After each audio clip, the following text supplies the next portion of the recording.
اب ایک بزرگ کے بارے میں پڑھا کہ 2000 رکعت نفلیں پڑھتے تھے.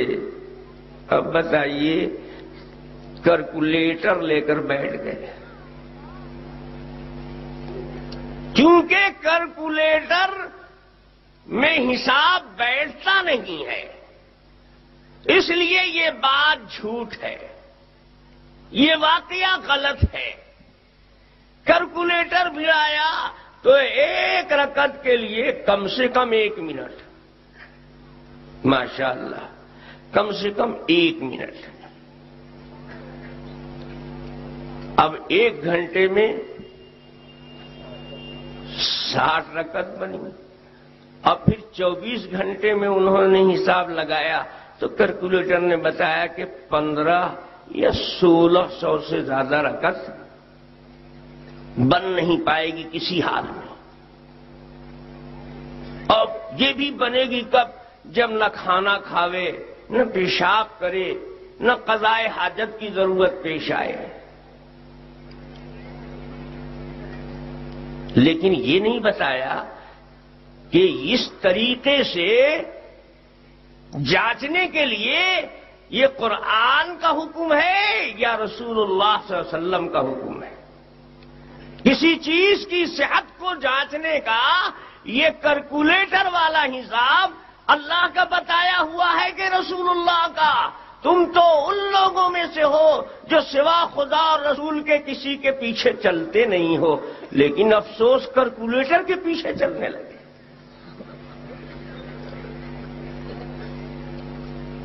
اگر آپ کی منطق سے کیلکولیٹر سے کسی چیز کا صحیح ہونا اور غلط ہونا صحیح جانچا جا سکتا ہے تو مجھے کہنے دیجئے کہ یہی کیلکولیٹر آپ آقائے دو جہاں سروری کائنات جناب محمد الرسول اللہ صلی اللہ علیہ وسلم پر بھڑا دیجئے. اللہ تعالیٰ کہتا ہے سبحان الذی اسری بعبدہ لیلا من المسجد الحرام الی المسجد الاقصی الذی بارکنا حولہ.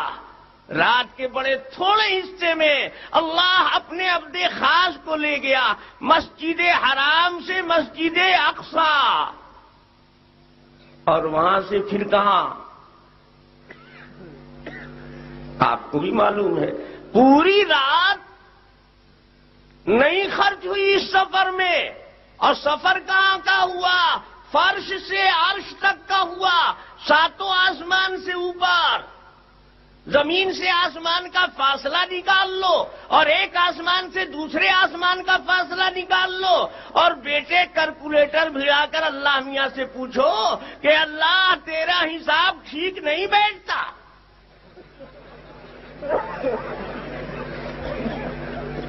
اس لیے تیرا کلام غلط ہے.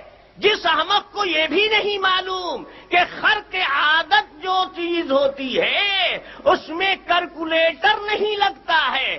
اگر کیلکولیٹر لگا کر معجزات اور کرامات کو پرکھا جائے تو صرف یہ واقعات ہی غلط نہیں ہوں گے، پھر قرآن بھی ہوا میں اڑ جائے گا، حدیثیں بھی لاپتہ ہو جائیں گی. تم نے تو 24 گھنٹے نکالے، اور یہاں تو اللہ تعالیٰ کہتے ہیں لیلن. یہ بھی نہیں بتایا کہ رات میں سے کتنا، آدھی رات یا اس سے بھی کم یا اس سے بھی کم.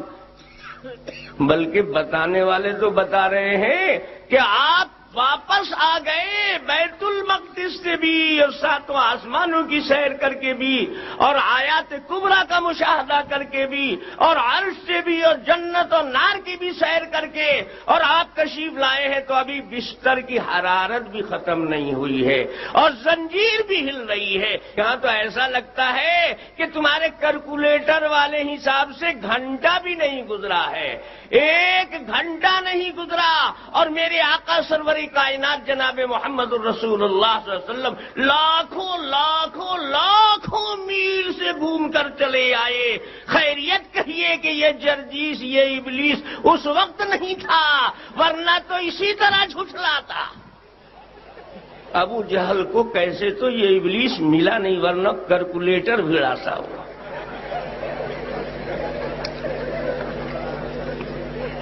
اتنا بڑا جاہل اور اتنے بڑے جاہل جو حدیث و قرآن میں سینکڑوں معجزات اور کرامات کو پڑھتے ہیں، ان کو ایک ولی، ایک اللہ والے کی یہ کرامت کہ مختصر سے وقت میں اتنی کثیر عبادت اس نے انجام دی، اس کے لیے جھٹلانے کے واسطے اس کو قرآن کی کوئی آیت نہیں ملی، حدیث کا کوئی حوالہ نہیں ملا تو کیا ملا؟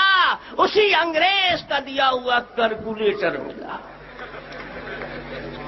وارے بیٹے، اور یہ ہیں علم کے پہاڑ۔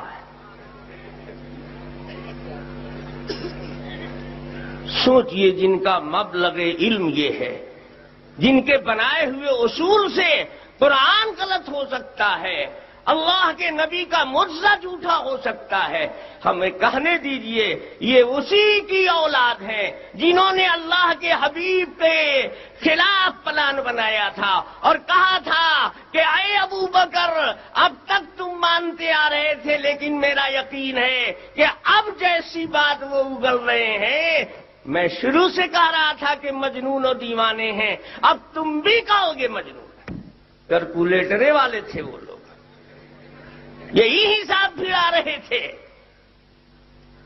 بات اصل یہ ہے کہ ہیں اہل حدیث، زبان چلتی ہے، دماغ کام نہیں کرتا ہے، یہ سمجھتے نہیں کہ کیا بول رہے ہیں، کہاں سے بول رہے ہیں۔ ارے تم حدیث والے تھے، تم کوئی حدیث پڑھتے اس کے خلاف کہ اس حدیث کی روشنی میں یہ واقعہ غلط ہے، تم قرآن کی کوئی آیت پڑھتے اور کہتے کہ اس قرآن کی آیت کی بنیاد پر یہ واقعہ غلط ہے، لیکن افسوس کہ حدیث و قرآن سب کو بالائے طاق رکھ دیا اور کیلکولیٹر کی تقلید کرنے لگے۔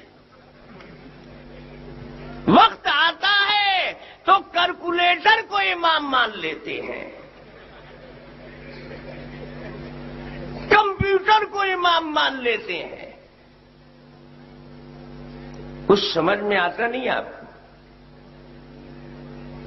اگر سمجھ میں آتا ہوگا تو انشاءاللہ ابتدائے عشق ہے روتا ہے کیا، آگے آگے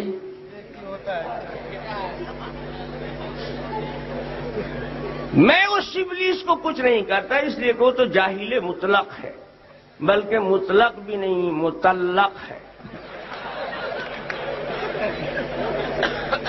کئی دن ہوا ہے کہ مئو کے غیر مقلدین کے ذمہ دار علماء کہہ رہے تھے جرجیس ہمارا کوئی ذمہ دار عالم نہیں ہے، اس لیے اس کے پیچھے ہم لوگ نہیں دوڑتے، تو وہ تو مطلق ہے نا۔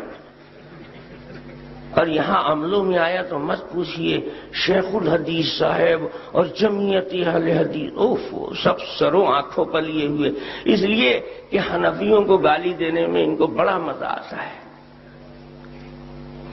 حدیث سنا رہے اور میری طرف اشارہ کر کے کہہ رہے تھے کہ میں نے یہ کہا تھا کہ عورتوں کو مسجد نہ بھیجا کرو، اور اگر بھیجنا ہی ہے تو اللہ کے حبیب نے تفریق نہیں کی ہے کہ فلاں مسجد میں تو بھیجو اور فلاں مسجد میں مت بھیجو، مسجدیں تو سب اللہ کی ہیں، حنفیوں کی مسجد میں بھی کچھ اپنی عورتوں کو بھیج دیا کرو۔ بھئی حنفی عورتیں تو مسجد میں جاتی ہی نہیں ہیں، لیکن جن عورتوں کے لیے چھوٹ ہے، اجازت ہے، کبھی کبھی اتفاقی طور پر صحیح، اور مرد لوگ بھلے آ جاتے ہیں زور سے آمین کہنے کے لیے حنفیوں کی مسجد میں، تو ذرا عورتوں کو بھی تو بھیج دیا کرو۔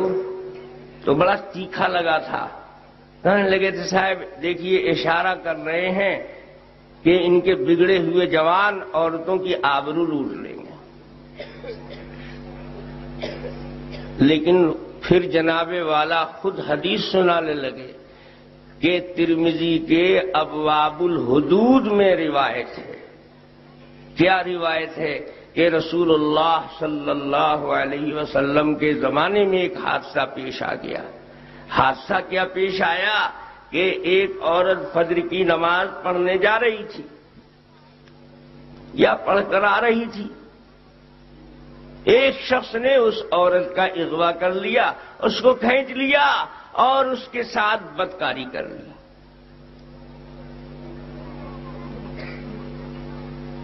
اب پھر اس پر تبصرہ دیکھیے کہ رسول اللہ صلی اللہ علیہ وسلم کے زمانے میں یہ حادثہ پیش آیا تو اللہ کے حبیب صلی اللہ علیہ وسلم نے اس کے بعد منع نہیں فرمایا کہ اس طرح کے واقعات ہو جاتے ہیں، خطرات ہیں مسجد میں عورتوں کے آنے میں، اس لیے اللہ کے حبیب نے نہیں روکا، اور روکا تو کس نے روکا؟ حنفیوں نے روکا، اور حدیث سنا کر اس سے استنباط کیا، کئی مسائل نکالے۔ ایک مسئلہ حدیث تو سنائی اصل اس لیے کہ عورت بھی پہچان نہیں سکی